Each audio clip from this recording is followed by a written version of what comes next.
ਅਲੀਪੁਰ ਚੱਠਾ ਤੋਂ ਦੱਸ ਰਹੇ ਨੇ ਨਵੀਦ ਅਹਿਮਦ ਬੱਟ।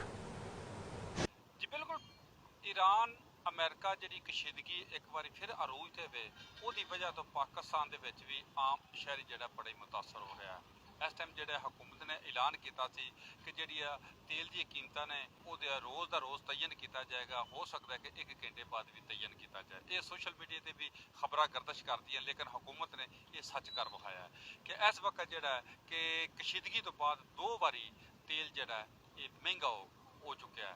इस तेल की रात फिर इन्ना महंगा करने तो बाद भी इस टाइम पेट्रोल पंपों से तेल जड़ा नायाब नहीं मिल रहा।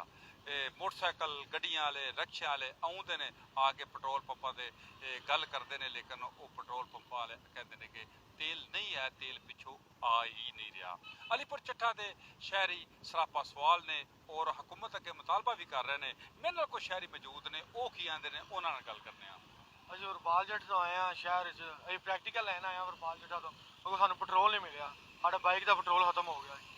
ਹਾਂਜੀ, ਅਸੀਂ ਪ੍ਰੈਕਟੀਕਲ ਲੈਣ ਆਏ ਸਾਂ ਵਰਪਾਲ ਚੱਡੇ ਤੋਂ, ਤੇਲ ਖਤਮ ਹੋ ਗਿਆ ਤੇ ਆਏ ਹਾਂ ਤੇ ਤੇਲ ਨਹੀਂ ਲੱਭਦਾ ਪਿਆ।